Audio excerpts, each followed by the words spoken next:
All right. Well, here we go. Hi, everybody. My name is Sam Shoemaker, and I am the marketing manager here at Stronghold Floors. And I am with the owner, founder, and the man himself, Mike Mintzmoyer. And today we are going to go over a couple different things that have been on our minds and that we want to get in front of you all. So the first thing I want to look at is just kind of like what are a couple different types of jobs that we see day to day at Stronghold Floors.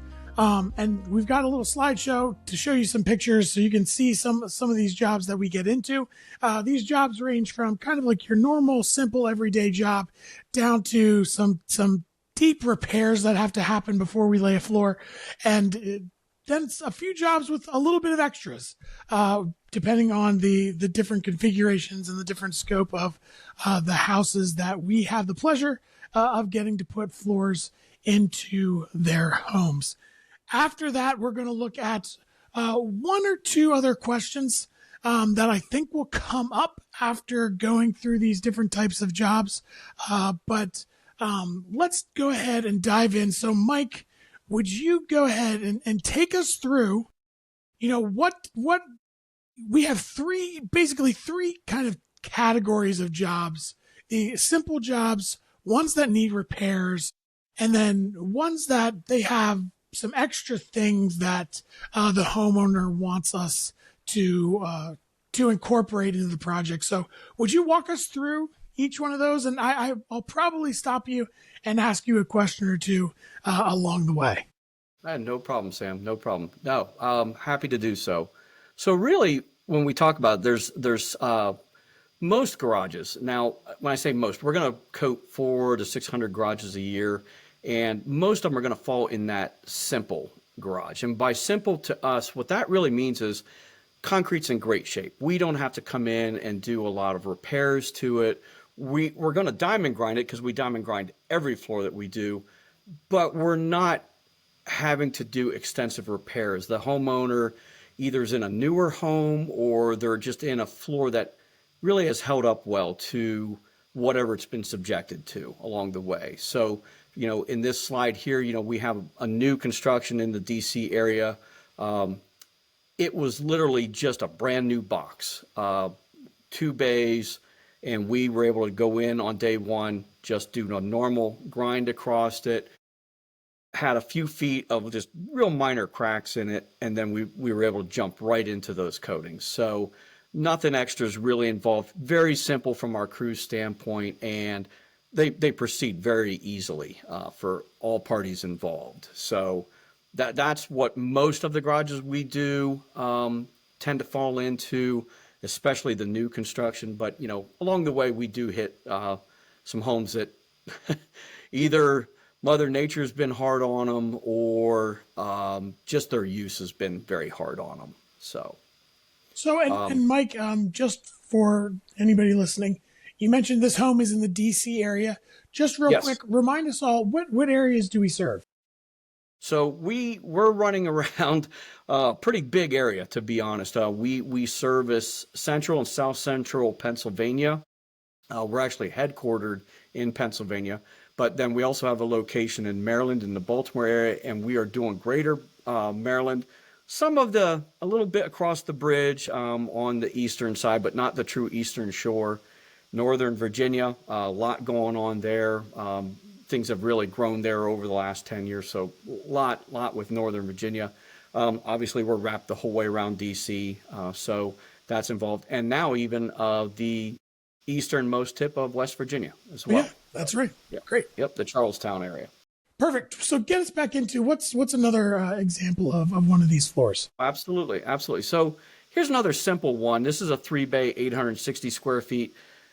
And really you again see the size didn't really so much matter. Again, it was just a big open space. Really wasn't anything special to do with this one. So again, day and a half, size didn't really matter. Easy one. But if Mike, we jump into sorry, Mike, you said that no, not at all. Both of these were new construction, correct? Actually, no. The second one here, the 3-bay garage. This one was located in the Fulton, Maryland area. This one actually had some years on it. This Okay. was not a brand new garage. As a matter of fact, the way we shot the pictures aren't really showing it, but these walls probably got repainted after we put this nice new coating down because if you were really going to take it and say, hey, we're going to make the whole room look as great as the floor now, it needed some paint touch-ups Yeah. to it. But Yeah. that first garage, that two-bay one that we looked at in DC, that one, fresh paint. As a matter of fact, the painters were done before we got there and did what we do. Great. Cool. Here we're jumping into really that second group that you talked about, Sam, and that's where we're getting into some repairs. You know, there's going to be a little more work involved. It may or may not involve an extra day. The particular pictures I'm going to show here on this slide and the next one, they did involve some extra time because you couldn't just grind the floor and just fill a few minor cracks. This one here, if you see, some of these cracks are really quite extensive, and there's also some ones that go out and come back together, and that creates an island in the floor. And typically, that island of concrete is now not structurally sound, so we're going to break it out. We're going to fill it in with a polymer patch, regrind it. So you need an extra day to do those more extensive type repairs. But that's going to give you... Why a polymer patch? Well, so all of our epoxies and our polyureas, they're really all polymers. So it's a matter of putting in what you would think of typically on a sidewalk where they just put some cement paste in there or some concrete in to fix it.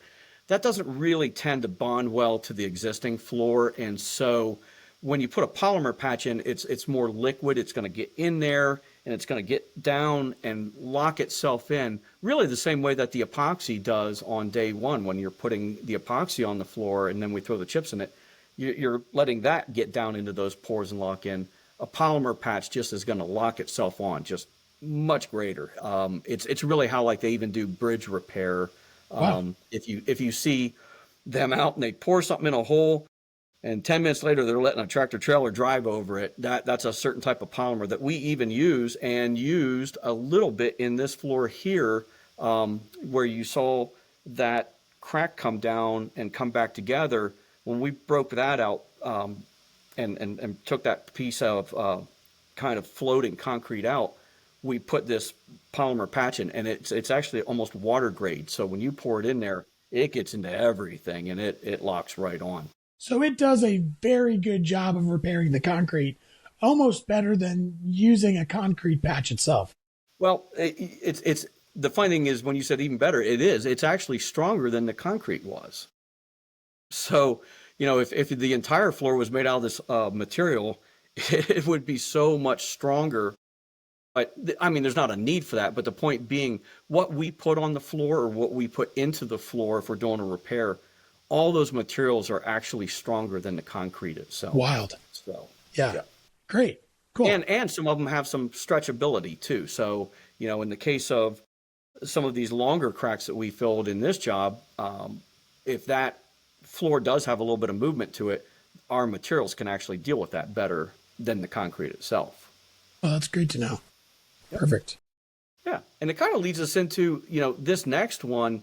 It's a totally different scenario because this one-car garage, very small. The one picture here you can see there's actually some carpet that was down, and we had to peel it up and see why it was there. Well, the carpet was there to hide. Now this home is 30 plus years old. It was hiding some really bad surface damage and probably caused more from like road salt, chemical attack, but very, very pitted. And so in this case, it's a matter of taking a type of an epoxy, and we actually have to skim coat it across the entire floor. So we're resurfacing the very top itself and rejuvenating it, but we're also structurally reinforcing it in a sense. We're making that deteriorating surface much stronger by putting this material on there. And so when you do that, definitely takes an extra day because then you got to grind it back flush. But as you can see, the way the coatings came out, it looks like a brand new garage when we were done. Yeah, but that's beautiful. That's where the contrast is really, really high from that before and after. Yeah. In that case. So what would you say to somebody who, is thinking that this floor that I have is just a mess? I probably shouldn't even bother calling Stronghold, until I get somebody out to really, take care of the concrete itself. What would you say to somebody who's thinking that?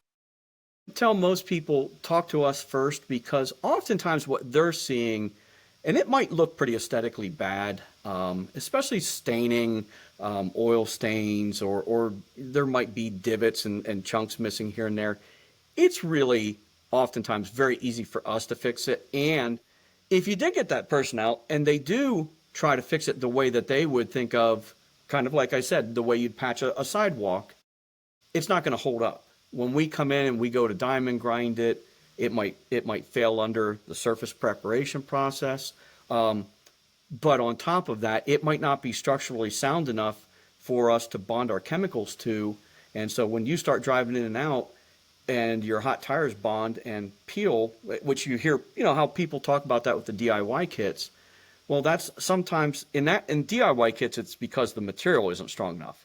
But our material is so strong that if the underlying concrete's bad or the concrete patch, it's going to pull that apart. So many times it's just better to let us deal with it. And actually, I think I have a picture. This next slide actually shows it perfect.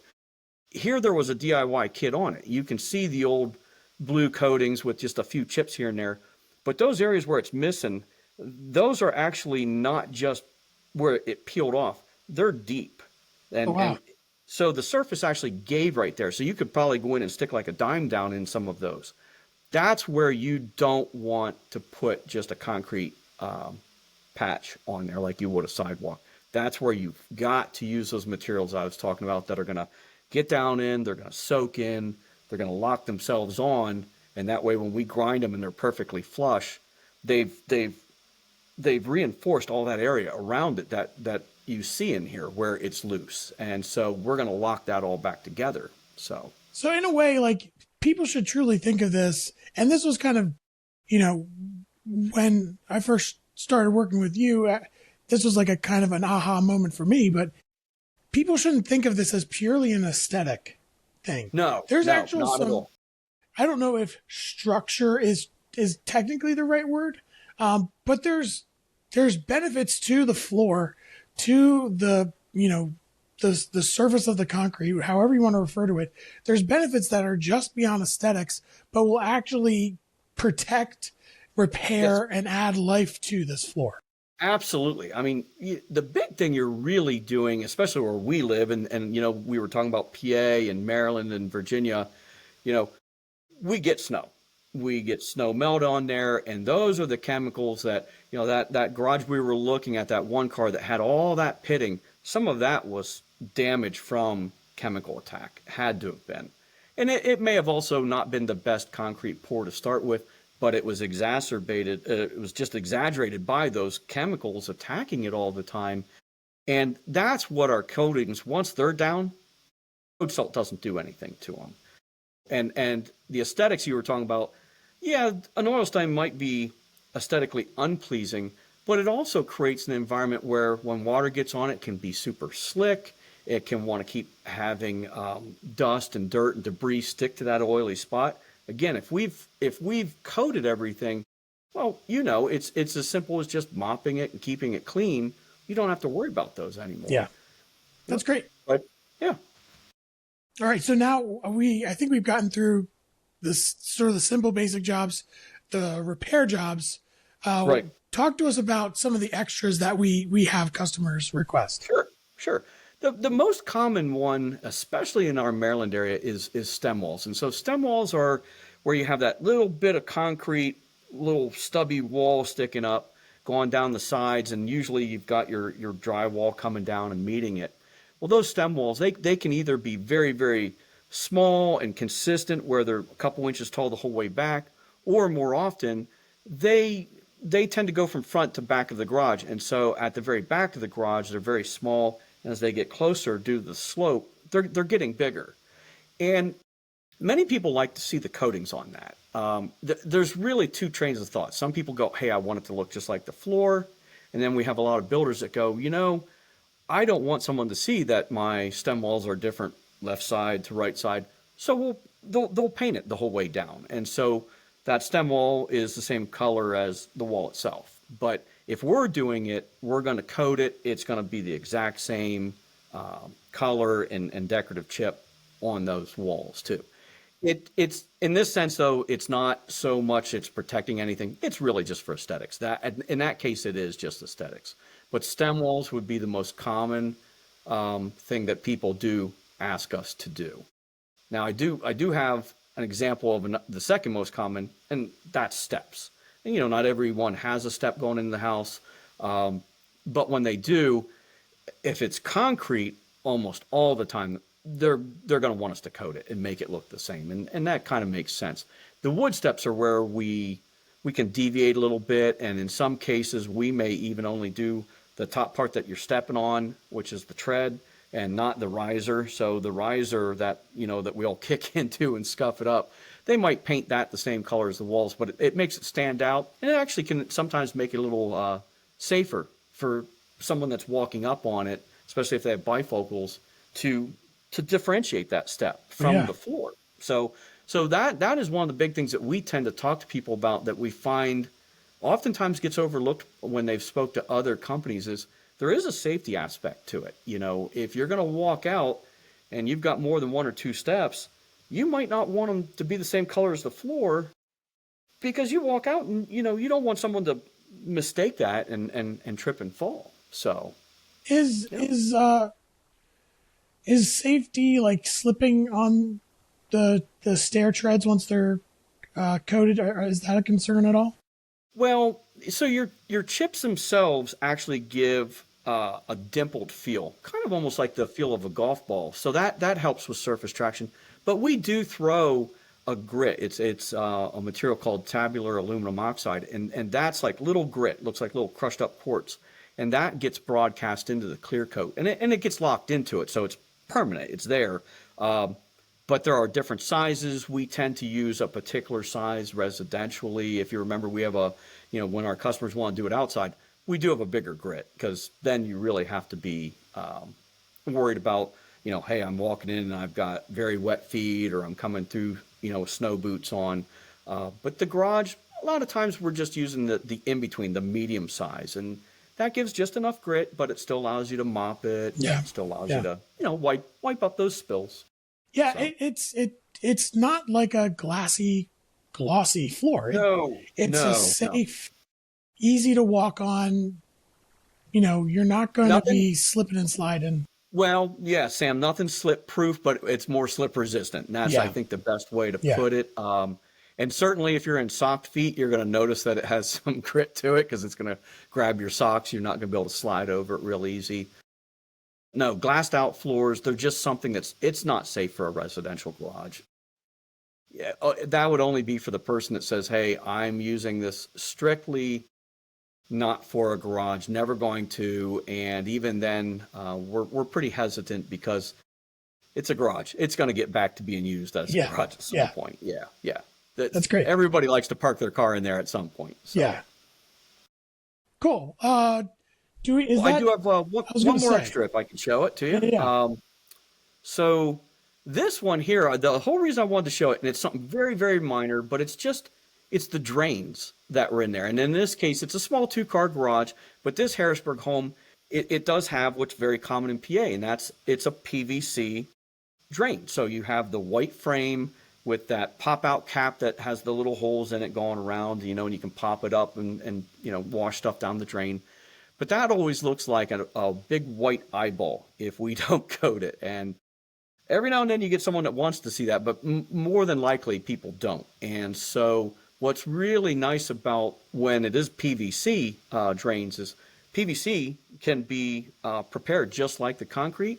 Oh, wow. You bond the coatings to it, and it stays forever. More problematic is when the drains are metal, especially in the older homes. You get some of those old metal drains, and they're pretty rusty.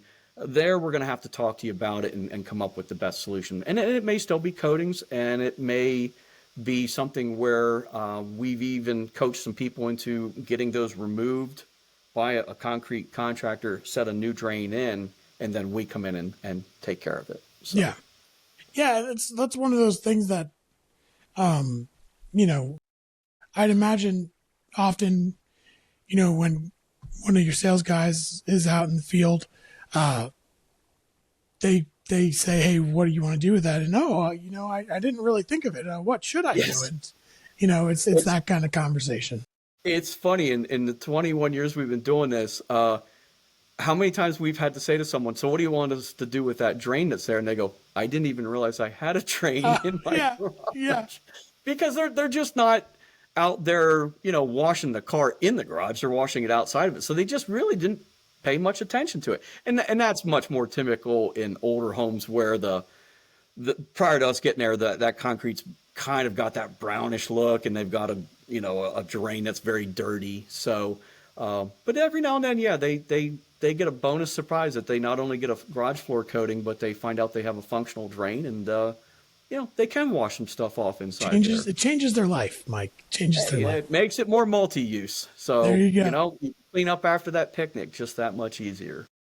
Well, so um, I hope that I hope seeing these three types of projects is kind of really a good overview of what is the standard day to day thing look like. Because even though there's three different projects here, these are all fairly common They are. They are. in when you're working with a homeowner.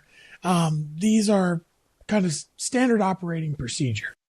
They are. And what's really nice is our sales staff, when they do come out and take a look, we actually have a checklist that they're going down through. So they're looking for, is there problems that we need to remedy for the floor itself? And they're looking for those little funny things. They're going to point out your stem walls and tell you, the best approach, or talk about your steps. Yeah, at the end of the day, all of them are a garage. They're all going to get the same coatings. It's just really how much effort's involved, and is there a couple little extra steps, to Yeah, take care of. great. Yep. So a couple questions though before we wrap up. Sure. So in these photos that you shared, we have some different size garages. Yes. In my head, and I don't know if I've ever asked you this question, so I'm a little You've asked bit me a lot of questions, Sam, so I'm well, not sure. yeah, and I feel like this is going to be like, well, duh, Sam, but I'm going to ask it anyway.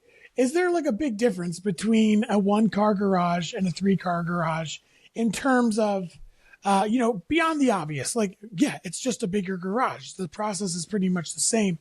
Like, are there things that you run into though with a one car garage versus a three car garage that it would be helpful to talk through or to inform anybody who's listening that's considering getting an epoxy floor?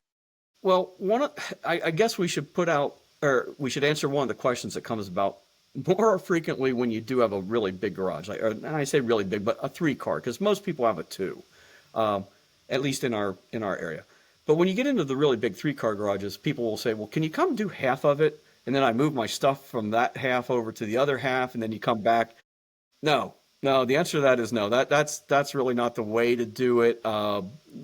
Especially if there's no joints, nothing that separates it. You don't want to try and seam them together. It's not like that. So you have to think of it like you're applying carpet. It's all at one time. So, but no, really, 1 to 2 to 3.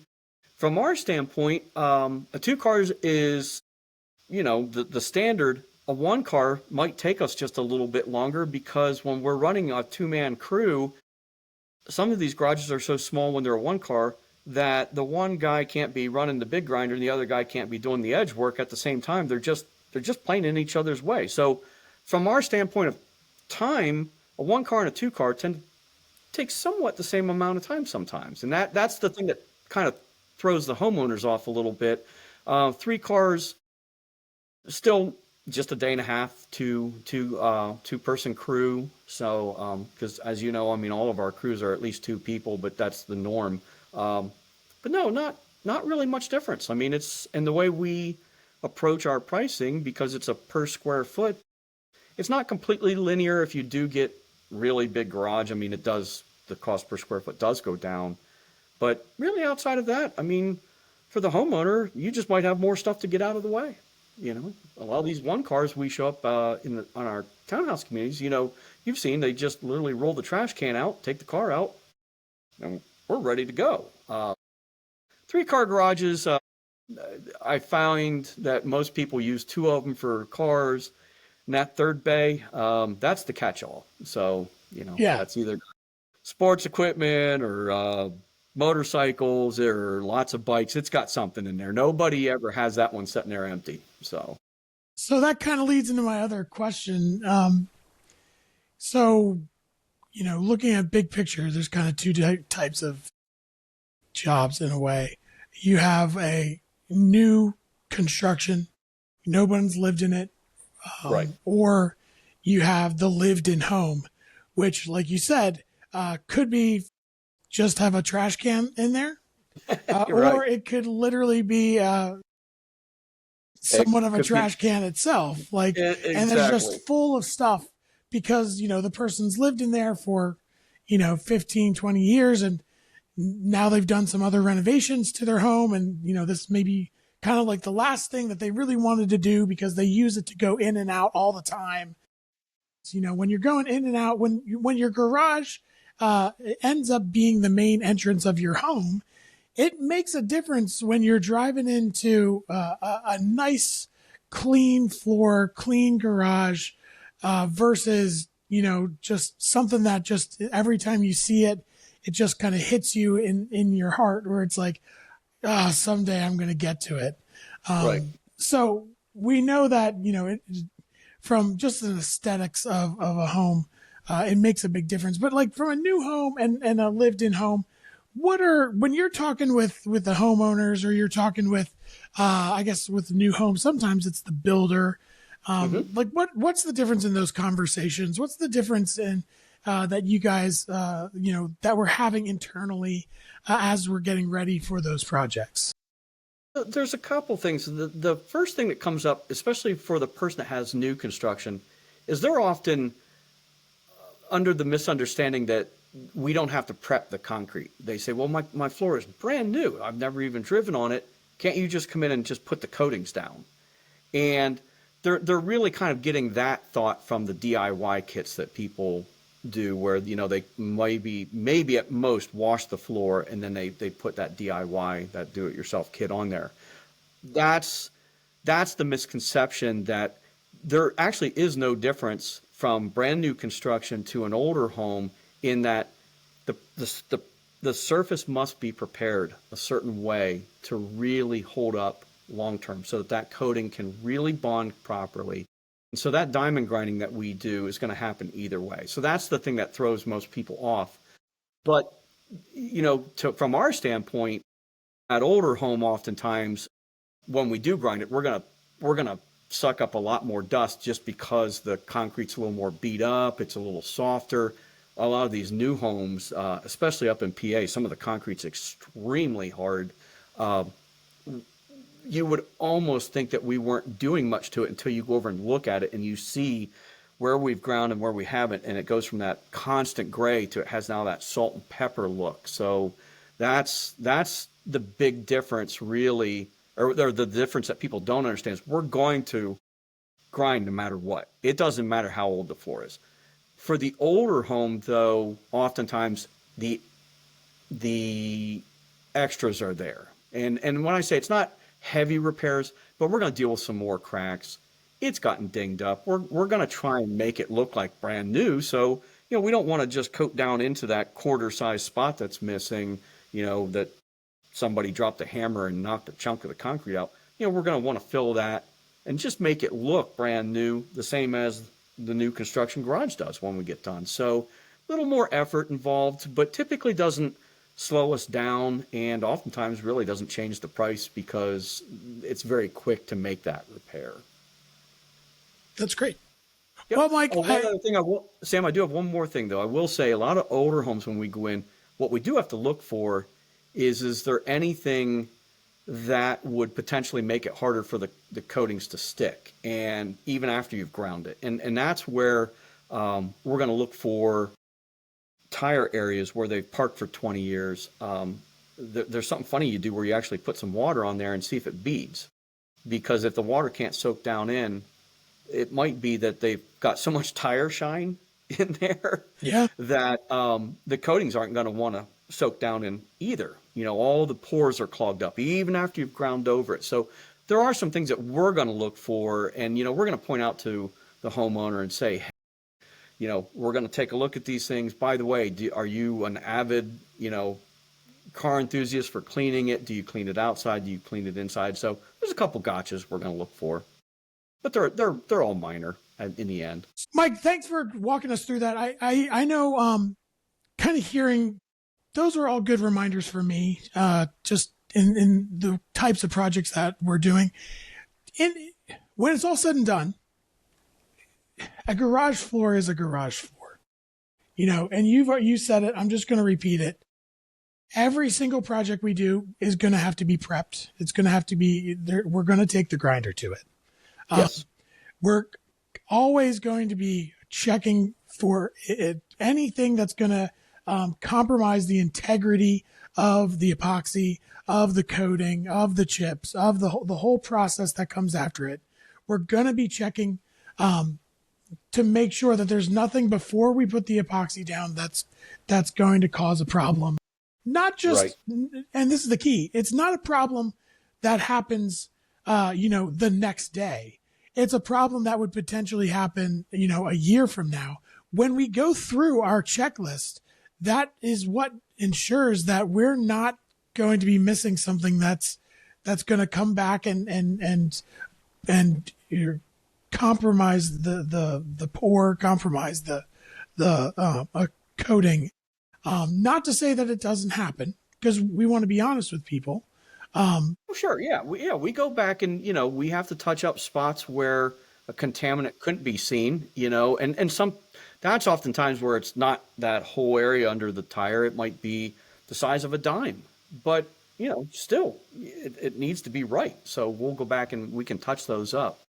And because of our process, though, if that does happen, it is very rare, and we make sure to address the customer's concern and get them the floor that they expected. But again, it's very rare that happens.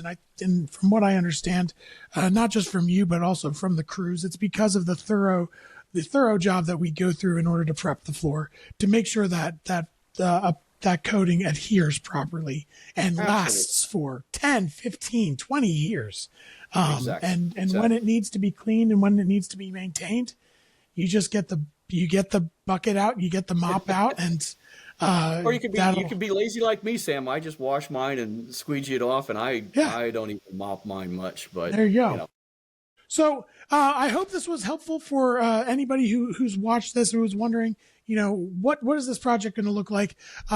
If you have any more questions, please make sure to explore the rest of our website, strongholdfloors.com. We have tons of blogs and lots of content, and we're always adding new content as we've done over 9,000 jobs throughout our territory, over 20 years doing epoxy coated garage floors for homeowners all over the Maryland, PA, Virginia, DC, and now West Virginia. And if you're ready to go ahead and make the call to get an estimate, get a quote for your garage floor, please reach out to us and we will get there and take a look at your project and give you I like to say, no nonsense quote that gives you exactly what you want and will give you a garage floor that you'll be happy with for a decade and beyond. So thank you very much, everybody, and we'll see you next time.